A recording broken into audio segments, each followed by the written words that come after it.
감사합니다. 이제 하나님 말씀 받도록 하겠습니다. 오늘 받으신 하나님 말씀은요, 에베소서 4장 32절, 로마서 15장 7절 말씀입니다. 에베소서 4장 32절, 로마서 15장 7절 말씀입니다. 여러분 가지고 오신 성경 혹은 어플 앞에 PPT 보시면서 함께 하나님 말씀 나누겠습니다. 에베소서 4장 23절, 로마서 15장 7절입니다. 우리 짧은 말씀이니까 다 같이 한 목소리를 읽겠습니다. 시작. 서로 친절하게 하며 불쌍히 여기며 서로 용서하기를 하나님이 그리스도 안에서 너희를 용서하심과 같이 하라. 그러므로 그리스도께서 우리를 받아 하나님께 영광을 돌리심과 같이 너희도 서로 받으라. 아멘.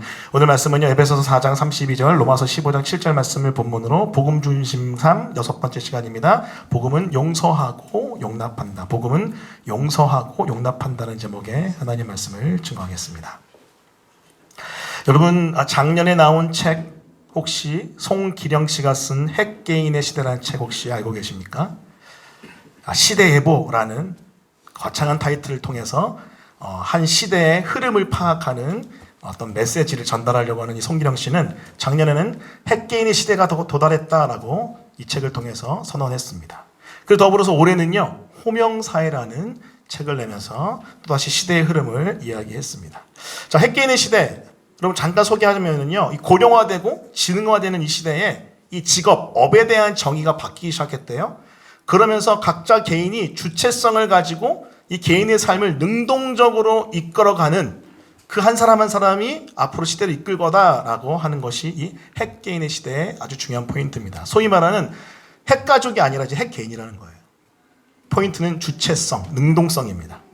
자, 이어서 호명사회는 뭐냐면 그렇게 핵개인이 직함이 아니라 내 부장님, 과장님, 누구누구님 그게 아니라 이 핵개인 한 사람 한 사람의 존재 그 자체가 의미가 있고 영향력이 있다는 거예요. 그런 브랜드라는 거예요. 그래서 한 사람 한 사람의 이름 자체가 브랜드라고 하면서 그 이름을 불러주는 사회가 도달할 것이다 라고 하면서 소위 말하는 직함이 아니라 이름을 부르는 사회, 호명사회를 이야기합니다. 개인의 영향력, 브랜딩을 중요시하는 포인트가 있죠. 자, 핵개인의 시대, 개인의 주체성, 호명사회, 개인의 브랜딩, 영향력. 자, 이렇게 개인의 주체성과 개인의 영향력이 있어야 살아남는 시대가 바로 우리 시대래요. 개인주의의 좀 좋은 부분들을 좀 부각해서 이야기한 게 바로 이 두 책의 특징이라고 할 수 있습니다. 자, 그런데 이렇게 핵개인이 개인의 주체성, 그리고 이 개인의 영향력을 해치는 일이 발생하면 어떻게 반응할까요? 내가 막 주체성을 가지고 내 삶을 막 적극적으로 이끌어가는데 나를 방해하는 어떤 장애물들, 그리고 내가 끊임없이 발전하고 신장하고 싶은데 나를 누르는 그 어떤 것들이 앞에 있을 때 이 핵개인들은 어떻게 반응할까요? 특별히 관계에서 내 주체성을 갉아먹고 관계에서 내 영향력을 다운그레이드 시키는 대상이 있으면, 그 피해를 주는 대상이 있으면 어떻게 반응할까요? 자연스럽게 화가 나지 않을까요? 그때로는 거리감을 두지 않을까요? 자연스러운 현상일 거예요. 자, 그런데 이 핵개인들은요, 사실 그것보다 조금 더 심화돼서 이 화를 넘어 분노로 반응하기 쉽고요. 그리고 거리감을 두는 것을 넘어서 절연하기 쉽습니다.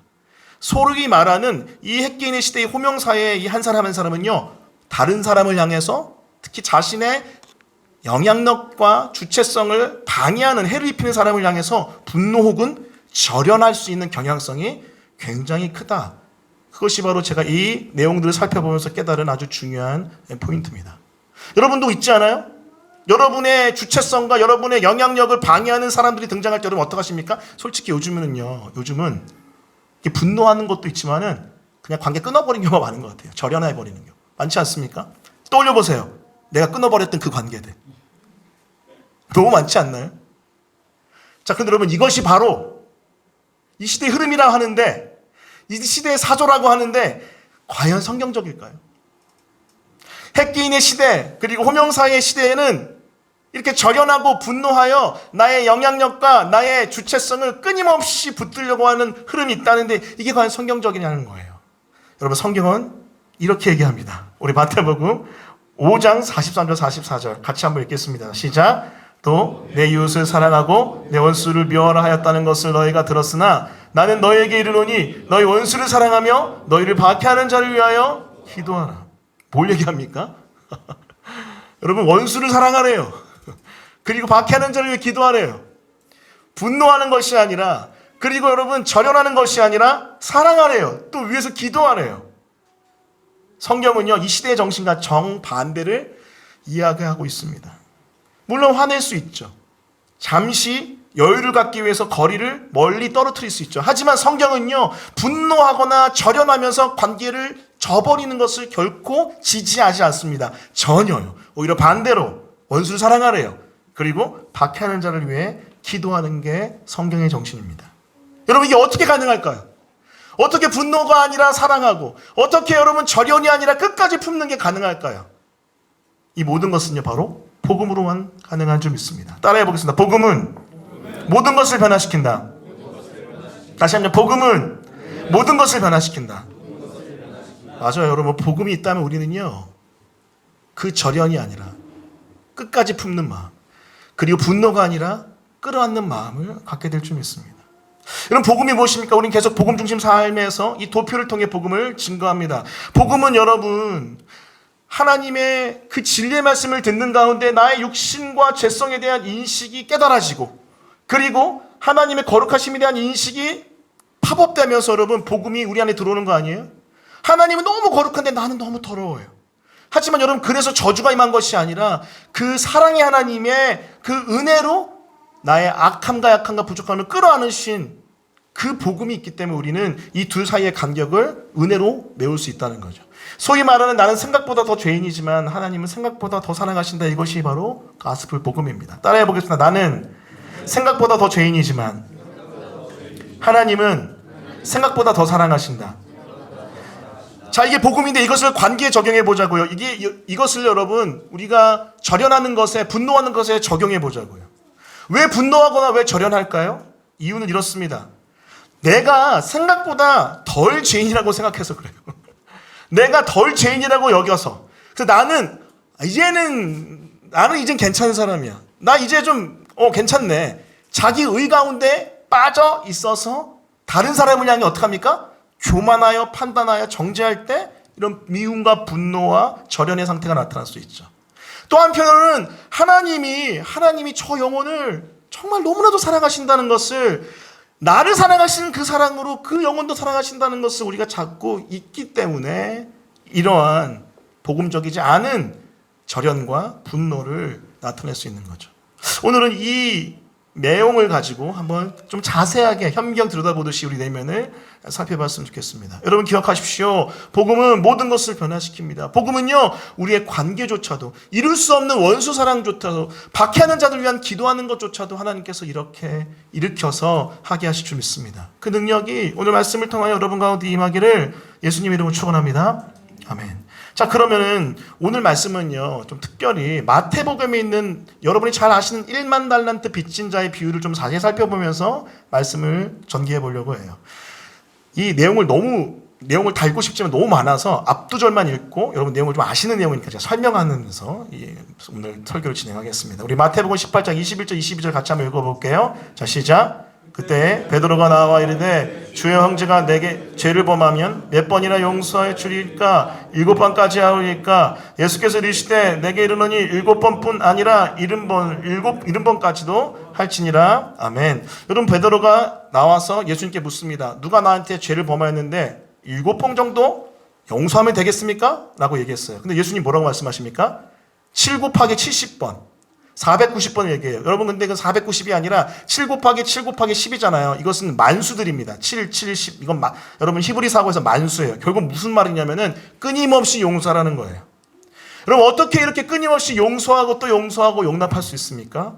여러분, 예수님은요, 이 말씀을 전하신 다음에 그 이후에 1만 달란트 빚진 자의 비유 메시지를 증거하십니다. 자, 여기에 나와 있는 3가지 메시지가 있는데요. 한번 살펴볼게요. 자, 첫 번째는요, 따라해 보겠습니다. 참는 것을 넘어 용서하라.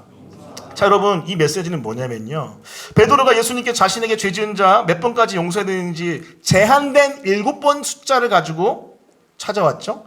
자, 근데 예수님은요, 제한되지 않은 만수를 얘기하십니다. 끊임없는 용서를 얘기하세요. 자, 우리는요, 어떤 경향성이 있냐면요, 용서의 한계를 두려고 합니다. 하지만 주님은 용서의 한계를 무너뜨려요. 왜 우리는 용서의 한계를 두려고 할까요? 한계가 있는 용서는 사실 용서의 마음이 아니에요. 그냥 넘어가는 거예요.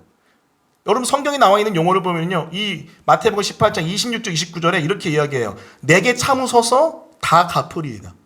자, 여러분 이것은요 용서가 아닙니다. 다시 말씀드려요. 여러분 그냥 참는 거예요. 여러분 넘어가는 건 용서가 아닙니다. 참는 건 용서가 아니에요.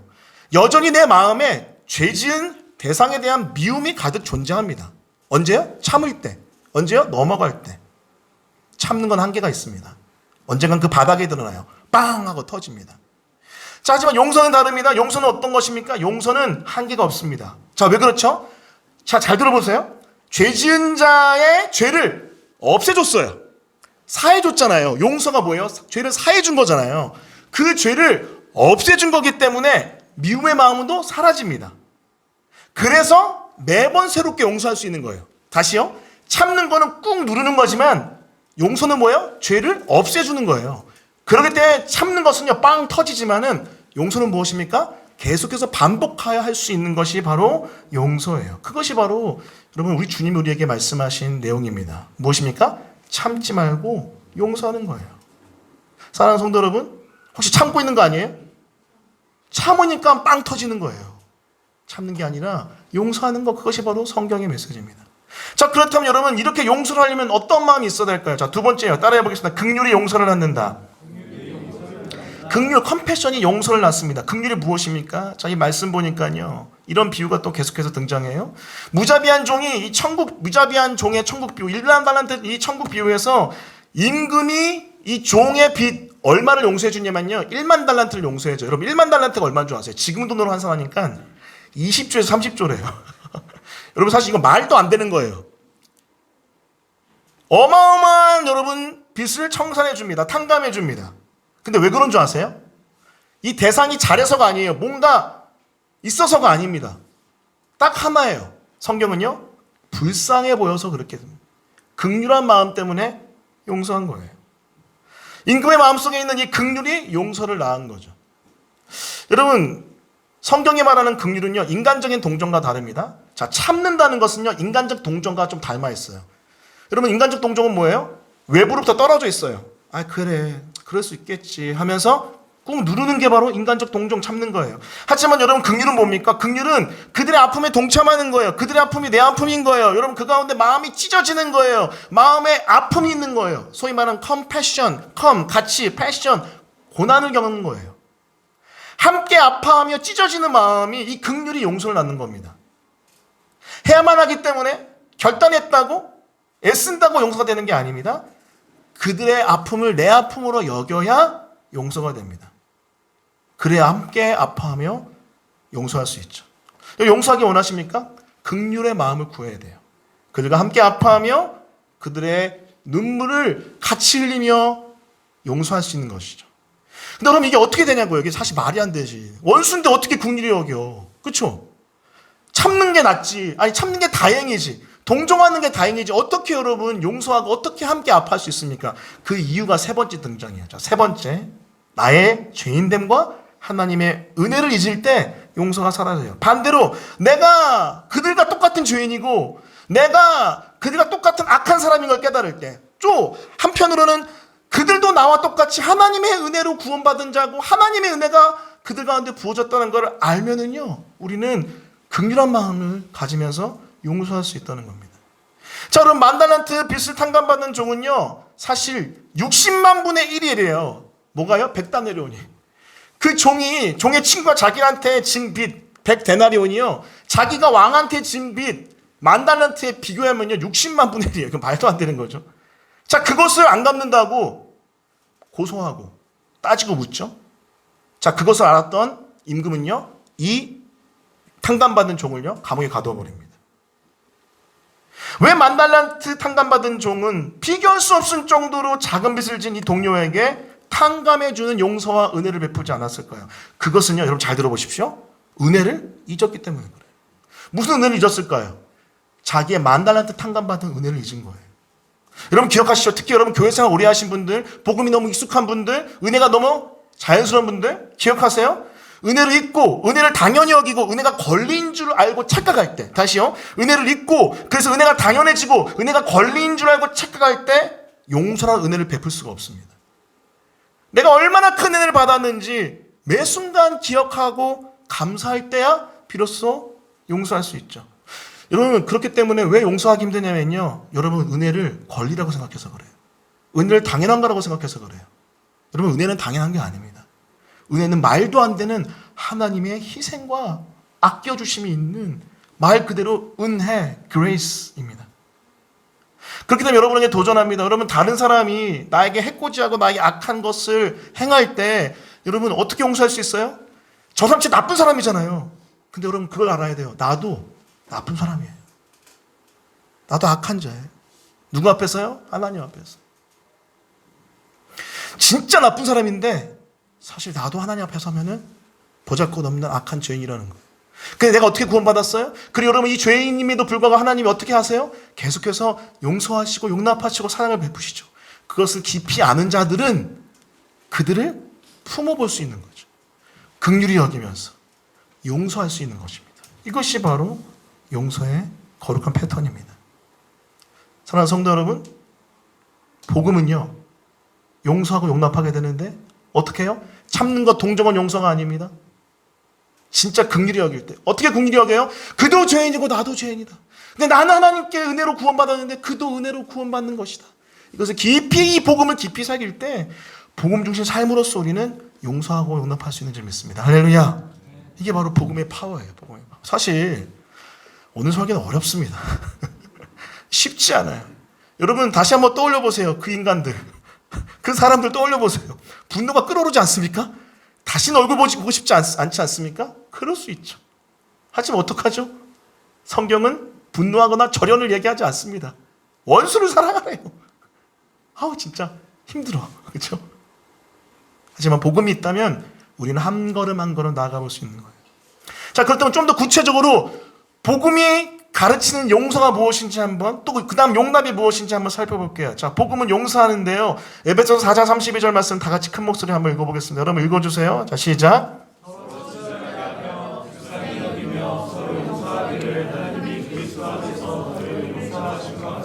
하나님이 그리스도 안에서 나를 용서하셨기에 그 마음을 가지고 서로 불쌍히 여기며 용서하는 거고 친절히 여기는 것이죠. 자, 그런데 여러분, 이 안에는요 아주 중요한 패턴이 있습니다. 잘 들어보세요. 제가 내면의 회복과 치유에 대한 사역도 되게 중요시 여기기 때문에 아주 딥하게 이 부분들 팠어요. 여러분, 저도 미워하는 사람이 있었겠죠? 네, 그래서 팔 수밖에 없었어요. 자, 여러분, 용서의 플로우, 흐름을 알려드릴게요. 자, 첫 번째, 용서는요 직면과 인정해야 됩니다. 따라해볼게요. 직면과 인정. 무슨 말이에요? 내가 저 인간 때문에 아프고 힘들다는 것을요 피하면 안 돼요. 그런 감정을요 피하면 안 돼요. 인정해야 돼요. 그걸 직면과 인정이라고 합니다. 내가 A라는 사람 때문에 내 인생이 힘들어졌고 내 마음이 너무 갈기갈기 찢어졌는데 아무리 객관적으로 생각해보고 다른 사람에게 물어봐도 내가 잘못한 게 아니라 그 사람이 나에게 그렇게 악하게 한 거예요. 근데 여러분, 이건 아닙니다. 내가 잘못한 건데 그 사람에게 뒤집어 씌우는 건 직면과 인정이 아니에요. 그럼 회개하셔야 되고. 직면과 인정은 뭐예요? 아, 저 사람이 분명 잘못했다. 그리고 내가 그만큼 아프다. 이것을 받아들이고 직시해야 됩니다. 자, 여러분, 이걸 안 되는 사람이 사실 굉장히 많아요. 이거 안 하고 어떻게 해요? 그냥 관계 끊어버려요. 그냥 힘드니까 관계를 끊어버립니다. 내가 뭘 느끼고 어떻게 힘들었는지도 모른 채 그냥 관계를 끊어버리는 경우가 너무 많아요. 하지만 여러분, 힘들지만 면밀하게 내 마음을 관찰하면서 내가 왜 아픈지, 내가 왜 고통스러운지 직면하며 인정해야 돼요. 자, 그 다음 단계 뭐예요? 그 다음 단계, 보통 이런 다음 단계 뭐예요? 와, 화내죠.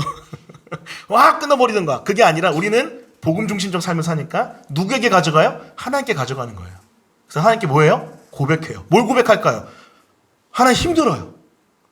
제가 이렇게 해서 나 아파요. 제가 저 말해가지고 나 너무 괴로워요. 그것을 하나님께 있는 그대로 감정을 다 얘기해보세요. 여러분, 시편 말씀 보면 다윗이 고난과 고통당할 때, 많은 사람들, 원수들로부터 여러분 쫓김당할 때 다윗이 난 그들을 사랑해요. 참 보기 좋네요. 그렇게 얘기했나요? 아니요. 다윗 어떻게 했죠? 분통이 터집니다. 하나님 벌하여 주십시오. 사실 좀 위험수위에 다다를 정도로 막 감정을 쏟아냅니다. 자, 이게 굉장히 중요합니다.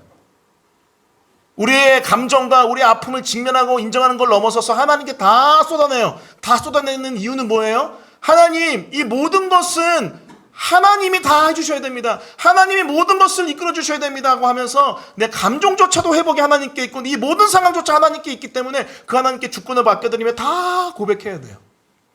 자, 그런데 그 가운데 우리는 깨닫습니다. 뭘 깨닫죠? 여러분, 아무리 상대방이 나에게 잘못했을지라도 하나님 앞에 서면은요, 내가 그를 미워한 건 죄긴 해요. 그렇죠? 내가 아무리 그 사람이 나에게 잘못해도 내가 물론 때론 화낼 수 있어요. 건강하게 불의에 대해서. 그리고 때로는 여러분 관계를 잠시 멀리 떨어뜨릴 수 있습니다. 내가 준비하기 위해서. 하지만 여러분 분노하거나 미워하거나 절연하는 것은 하나님이 원하시는 게 아니에요. 그래서 우리는 그 미움을, 그 분노를 하나님 앞에 회개해야 됩니다. 회개해야 됩니다. 그러면서 무슨 가정을 가져요? 하나님, 내 힘으로는 할 수 없지만 복음에 의지해서 내가 용서해 보려 합니다. 용서를 내가 선택해 보겠습니다. 라고 믿음을 여기서 사용하는 거예요. 여러분, 사실은 여러분 이건 감정적으로 쉽지 않습니다. 여러분, 감정을 뛰어넘는 게 뭐예요? 믿음입니다. 믿음은요, 거룩한 의지예요. 하나님 약속의 말씀을 계속해서 붙드는 의지, 그 거룩한 의지인 믿음을 가지고 선택하는 거예요. 뭐예요? 용서하기로 결단하는 거예요. 자, 그런 다음에 하나님과의 관계에서 다 용서했으니까 끝이 아닙니다. 여러분, 용서가 만만하지 않습니다. 누구에게 찾아가요? 그 인간 찾아가는 거예요. 자, 여러분, 이 용서가 쉽지 않아요. 그분을 찾아가서 어떻게 해요? 내가 너 때문에 힘들었어. 아팠어. 얘기해야 돼. 여러분, 용서는요, 잘못했다는 사죄의 고백이 있어야 없어집니다. 용서할 수 있어요. 다시요, 용서는 내가 잘못했습니다는 사죄의 고백이 있어야 그 죄가 용서받는 거예요. 여러분, 우리 주님이 이렇게 가르쳐 주셨잖아요. 우리 죄가 사함받는 결정적인 이유는 뭐예요? 우리가 회개할 때 사함받잖아요. 그렇죠? 그렇게 똑같은 원리예요. 여러분, 용서 받으려면요, 용서에 대한 사죄 고백이 있어야지 용서가 이루어지는 거예요. 이게 신학적으로 너무 중요해요. 자, 그렇기 때문에 그 대상에 찾아가서 당신이 이래서 아팠어, 힘들었어라고 정직하게 다 얘기합니다. 사실 근데 이러다가 이제 보통 그렇게 얘기하면 그 상대방이 뭐라고 하죠? 너가 잘못한 거야, 이렇게 얘기하죠. 네가 잘못해서 아픈 거잖아. 그래서 사실 이게 어렵습니다. 하지만 포기하지 않고 계속 얘기하는 거예요. 그 가운데 하지만 그래도 내가 너를 용서하겠다라고 용서하는 것, 이것이 바로 용서의 프로세스입니다. 결코 쉽지 않죠. 이게 완성이 돼야지 온전한 용서가 이루어질 수 있어요. 하지만 여러분, 1번도 쉽지 않은데 2번도 너무 괴로운데 3번 너무 어렵죠. 자, 근데 하나님 은혜로 3번까지 다 했어. 용서까지 했는데 여러분 이런 적 많지 않나요? 내가 분명히 제 용서했는데 나도 모르게 죄를 바라보니까 분노가 끌어올라. 갑자기 용서했는데 나도 모르게 죄를 바라보니까 더 이상 관계 맺고 싶지 않아. 그런 마음이 불쑥불쑥 올라올 때 너무나 많아요. 자, 그래서 여러분, 성경의 정신은요, 용서를 단회적으로 얘기하지 않습니다. 용서는요, 프로세스, 과정이에요. 따라볼게요. 용서는 과정이다. 계속해서 끊임없이 용서해야 돼요. 끊임없이. 그 사람과 풀었을지라도 내 마음에 아직 남아있는 저주의 찢기와 절연의 찢기가 있다면 계속해서 하나님께 가져가면서 고백하면서 계속해서 용서하고 또 용서하고 용서해야 됩니다. 그래서 여러분, 용서는요, 어떻게 보면요, 기독교 이 복음의 가치의 하이라이트예요. 여러분, 진정 용서하는 사람은요, 성화된 사람입니다. 이게 여러분 사실은 기독교의 꽃이죠. 자, 그렇다면 구체적으로 용서의 마음을 가지려면 어떻게 우리의 마음을 들여다봐야 될까요? 이 직념과 인정, 고백과 회개, 권면과 용서의 관점에서 한번 쭉 자세하게 복음 중심 삶에 나와 있는 책의 내용을 보도록 할게요. 자, 첫 번째, 내가 용서해야 할, 어쩌면 더 깊이 용서해야 할 사람을 생각해보라. 떠올려 보세요. 만약에 아무도 생각나지 않는다, 생각나도록 함께 기도하면서 다음 상황들을 떠올려 보십시오. 그러면은 그 인간하고 떠오를 수 있습니다. 자, 첫 번째, 내가 멀리하는 사람 누군가? 여러분, 혹시 지금 멀리하는 사람 누구세요? 많지 않습니까? 엄청 많죠? 예, 용서할 사람 투성이에요, 지금. 자, 멀리하는 거는 아니지만 불편한 사람, 가까이 있지만 불편한 사람. 세 번째, 내가 더는 좋아하지 않는 마음에 반복되는 갈등이 나타나는 대상, 관계. 그 일을 넘어서 나를 아프게 하는 말이나 행동을 하는 사람. 마지막, 분노와 응어리, 짜증과 두려움, 비판과 험담 같은 감정이 불쑥불쑥 떠오르는 사람 누굽니까? 자, 그렇다면 여러분, 이 사람들은 우리가 용서해야 될 대상일 수 있어요. 자, 두 번째, 여러분 굉장히 디테일합니다. 이 사람이 어떤 점이 나를 가장 화나고 괴롭게 하는가? 자, 여러분, 그러면서 내 감정을 깊이 들여다보는 거예요. 이 사람이 어떤 부분이 나를 아프게 하고 화나고 괴롭게 하는지. 자, 세 번째, 그 상황에 어떠한 불이한 면이 있고 그 사람은 어떻게 나를 학대하고 상처 주며 범죄했는가. 그 사람의 성품과 캐릭터리스틱 그것을 넘어서 여러분 이 사람의 행동과 말로 인해 내가 어떻게 구체적으로 상처받았는지 다 들여다봐야 돼요. 여러분 그게 괴롭습니다. 사실 내적인 회복과 치유는요. 용서와 용납의 과정은요. 굉장히 괴로운 과정이에요. 자, 네 번째. 여기까지 가야 돼요. 그래서 이 사람을 진정으로 용서하기 위해 깊은 곳에서 원하는 것이 있는가? 다시 말해서 이 사람을 마음에서 놓아주기 전에 이 사람에게 무엇을 원하는가? 구체적으로 그 사람이 무슨 말 해주길 바라는가? 내가 진짜 잘못했어 누구누구야. 내가 이걸 이렇게 해서 이렇게 잘못했는데 그건 내가 진짜 이런 거를 여러분 인식하고 있어야 됩니다. 이게 바로 직면과 인정의 과정이죠. 자, 그 다음이 뭐라 그랬어요? 회개와 용서죠. 자, 여러분 5번은요 회개와 용서의 프로세스입니다. 자, 그런데 그 마음을 가지고 하나님께 다 고백하면서 하나님 이래서 내가 힘들었고 이 사람한테 이런 말 들어야 되는데 내가 지금 이렇게 마음이 괴롭고 곤란합니다. 자, 그 가운데 무엇을 합니까? 복음을 내 영혼에 비춰보는 거예요. 하나님께 자신이 진 빚을 표현해 보십시오. 그 빚은 당신에게 해를 끼친 사람들의 빚보다 훨씬 더 큰가? 당신의 삶에서 나타나는 특정한 죄들을 구체적으로 연상하면서 하나님께 진 나의 빚이 얼마나 큰지 묵상하는 거예요. 소위 말하는 그 사람이 나에게 해코지 하고 잘못한 그 빚, 그래 이건 사실 맞아요. 그래서 아파요. 그 사람 잘못한 거예요. 그 사람이 나한테 용서해야 돼요. 사죄해야 돼요. 내가 용서해야 되고. 자, 그런데 하나님을 바라볼 때 나 또한 정말 지금도 여전히 계속해서 범죄하고 있는 악한 것이 있음에도 하나님이 끊임없이 나를 용서해 주는 것을 생각해 보라는 거예요. 묵상해 보라는 거예요. 아, 그렇지. 나 용서받았지. 야, 용납받았지. 자, 그렇다면 내가 그 힘으로 한번 용서해 보겠다. 이게 바로 용서의 결단입니다. 자, 6번째. 이전에 당신이 다른 사람을 대하던 방식은 당신이 지은 죄의 빚과 그리스도의 용서에 대한 관점을 어떻게 축소했는가? 아까 말했던 그 복음 노표에서 사실은 내가 죄인이 더 이상 아니고 너가 악한 자다라고 하는 그런 교만, 자기의가 있지 않나 살펴보라는 겁니다. 여러분, 복음이 굉장히 집요하죠. 복음 끝까지 쫓아가죠. 그렇습니다. 복음은요, 우리가 다른 사람을 절연하거나 분노하지 않게 용서하고 사랑하게 만든 하나님의 힘입니다. 혹시 여러분 그 어떠한 사람이 떠오르신다면요, 이 사람을 하나님께 올려드리면서 직면하고 인정하고 그리고 고백하며 회개하며 권면하며 용서해 보십시오. 한 번이 되지 않습니다. 계속해서 몸부림치십시오. 또 몸부림치십시오. 하지만 현대 많은 기독교인들은요, 다 많은 경우 절연해버리는 것 같아요. 특히 나이가 들어가서 어떡합니까? 사람은 안 바뀌어. 여러분, 이거 진리라고 여겨지지 않습니까? 우리 일상생활에 경험되는 진리, 사람은 안 바뀐다. 하지만 어떡하죠? 따라해볼게요. 복음은 모든 것을 변화시킨다. 이거를 믿는 믿음이 관계 안에서의 진실한 복음의 믿음입니다. 자, 용서만 해도 버거워 죽겠는데 우리 주님은 그 다음 단계를 또 얘기합니다. 세상에. 복음은요, 용서를 넘어 또 뭘 얘기하죠? 용납을 얘기합니다. 자, 로마서 15장 7절 말씀 다 같이 읽어볼게요. 자, 시작. 그러므로 그리스도께서 우리를 받아 하나님께 영광을 돌리신과 같이 너희도 서로 받으라. 우리 주님이 우리를 받으신 것, 용납하신 것, acceptance, 용납하신 것처럼 우리 또한 서로 용납하래요. 여러분, 용납은 뭘까요? 용납은 뭘까요? 내가 권면했어요. 내가 용서할 테니, 내가 권면했어. 내가 용서할 테니 너의 잘못을 깨달으라 했어요. 근데 너나 잘해. 너가 잘못한 거야. 그럴 때 우리 어떻게 해야 되죠? 역시 사람은 안 바뀌어. 하나님 저주하옵소서. 아니면 끊어버리든가. 이렇게 합니까? 여러분, 쉽지 않죠. 성경의 메시지, 원수를 사랑하라며요. 그럼 어떻게 해요? How to do? 용서까지 했어요. 근데 이런 상황은 어떻게 해야 되죠? 그리고 어떤 사람은요, 도대체 내가 권면할 엄두도 안 나는 사람이 있어요. 여러분, 살다 보면 그런 사람이 있습니다. 저 사람은 권면하면은 더 안 될 사람들이 가끔 있어요. 진짜 쉽지 않은 악독한 자들. 어떡하죠? 그 사람들에서 어떻게 여러분 반응해야 되죠? 그때 필요한 게 바로 용납입니다. 용납은 무엇입니까?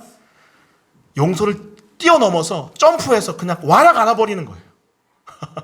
그 사람이 나에게 죄송합니다, 사죄를 하지 않았음에도 그냥 와락 안아버리는 거예요. 여러분, 이게 어떻게 가능할까요? 우리 주님은 그렇게 하래요. 이게 어떻게 가능하죠?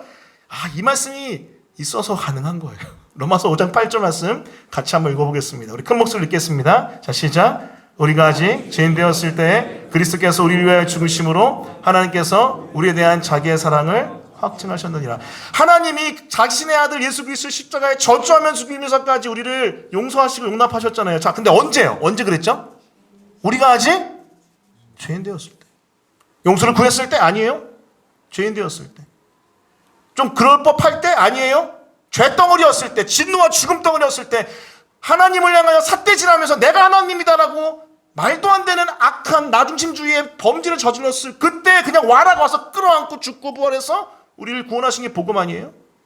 이걸 우리가 안다면은요, 힘들지만 이것을 붙들고 그 용납까지 가볼 수 있는 거죠. 이게 바로 용납의 사랑입니다. 그래서 원수 사랑이 가능한 거예요. 무턱대고 원수 사랑하라, 안 말하는 것 꾹 참으라 아닙니다. 용서하는 것이고요. 용납하는 것입니다. 무엇을 의지해서? 복음을 의지해서. 여러분, 현대인들 너무 쉽게 전련합니다. 특히 이 강남권에 있는 서초, 강남, 송파, 강동, 이 분당, 이 동남권에 있는 지체들은요, 쉽게 끊어버립니다. 하지만 말씀드립니다. 전혀 성경과 다른 삶이에요. 성경은 복음은 용서하고 사랑한다, 용납하고 사랑한다라고 이야기하고 있습니다. 쉽지 않습니다. 여러분, 저도 어려워요. 저도 떠오릅니다. 또다시 찾아가야 될 얼굴들, 또다시 용서해야 될 얼굴들, 또다시 용납해야 될 얼굴들 떠올라요. 하지만 도전하는 거예요. 무엇이 있기 때문에? 우리에게 복음이 있기 때문에. 따라해볼게요. 복음은 모든 것을 변화시킨다. 여러분, 인간의 눈으로 봐서는 사람은 변하지 않지만 복음의 관점에서 보면 사람은 충분히 변할 수 있습니다. 우리가 그것을 믿고 적어도 나는 주 앞에서 믿음으로 변화될 수 있어요. 여러분, 왜 용서해야 되는 줄 알아요? 사실 어떻게 보면 나 자신을 위해서라도 용서해야 돼요. 이 미움의 덩어리를 가슴에 안고 있지 않아야 내가 건강한 하나님의 형상을 회복할 수 있기 때문에. 그래서 여러분, 복음의 정신으로 용서하고 용납함으로 그들을 사랑하는 우리 모두가 되었으면 좋겠습니다. 그런 은혜가 우리 공동체의 길을 예수 그리스도의 이름으로 축원합니다. 아멘. 우리 말씀 기억하며 다 같이 일어나서 찬양할까? 이 찬양은 다 아는 찬양이니까요. 우리 다 같이 일어나서 하나님께 찬양하며 나가겠습니다. 주님께 구합니다. 보소서 주님. 보소서 주님, 나의 마음은 선한 것 하나 없습니다. 그러나 내 모든 것 주께 드립니다. 사랑으로 안으시고 날 새롭게 하소서. 다시 한번 보소서 주님, 나의 마음은 선한 것 하나 없습니다. 그러나 내 모든 것 주께 드립니다. 사랑으로 안으시고 날 새롭게 하소서. 주님 마음 내게 주소서.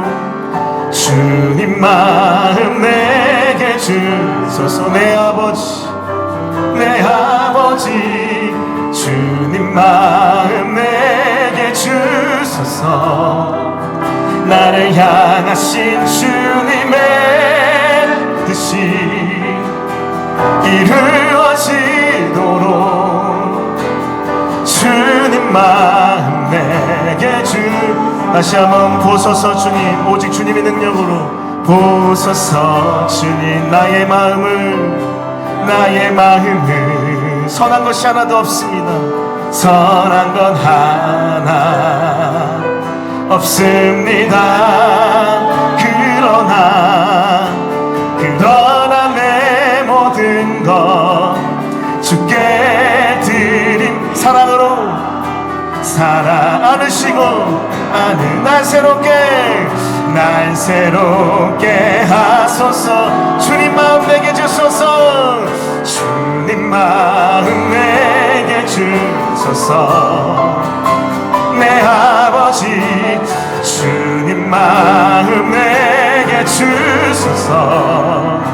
나를 향하신 주님의 뜻이 이루어지도록 주님 마음 내게 주소서. 주님 마음 내게. 다시 한번 주님 마음 내 영혼에 부어주십시오. 그 용서의 마음을 마음 내게 주소서.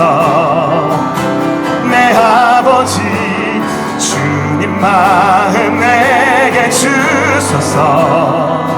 나를 향하신 주님의 뜻이 이루어지도록 주님 마음 내게 주소. 주님 내게 사랑을 가르쳐 주십시오. 아멘. 내게 사랑을 가르치소서. 당신의 마음으로 용서할 수 있도록 당신의 마음으로 용서하게 하소서. 주의 성령 내게 채우사 주의 길 가게 하소서. 주님 당신 마음 주소서. 주의 성령 내게 채우사 주의 길 가게 하소서.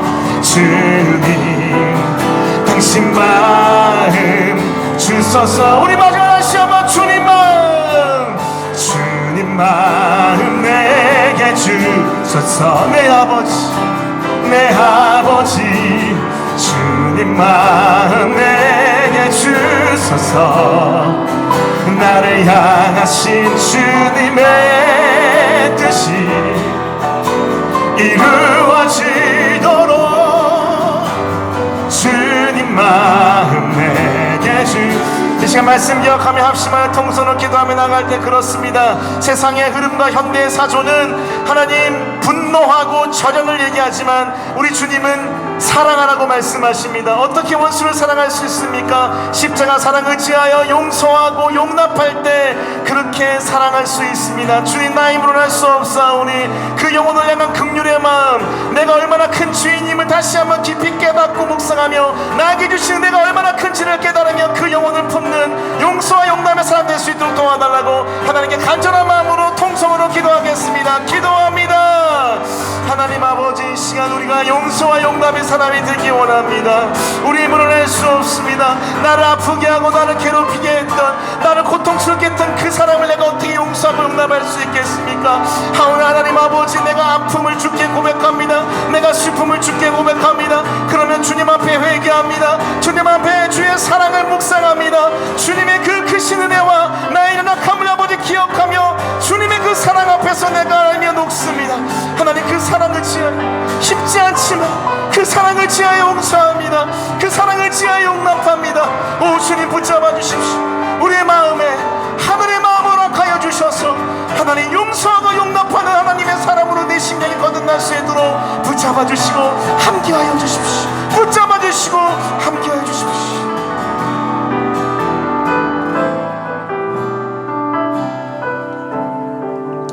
주님, 성화의 끝자락이 우리에게 아프게 한 그 사람들을 용서하고 용납하는 것 같습니다. 정말 힘듭니다. 분노가 일어나고 욕이 나오며 끊어버리고 싶은 그들. 하지만 복음이 있기에, 주님의 은혜가 있기에 용기 내어 결단합니다. 주님 붙잡아 주셔서 결코 쉽지 않지만 내 안에 계신 성령 의존하여서 용서하고 용납하는 길을 걸어갑니다.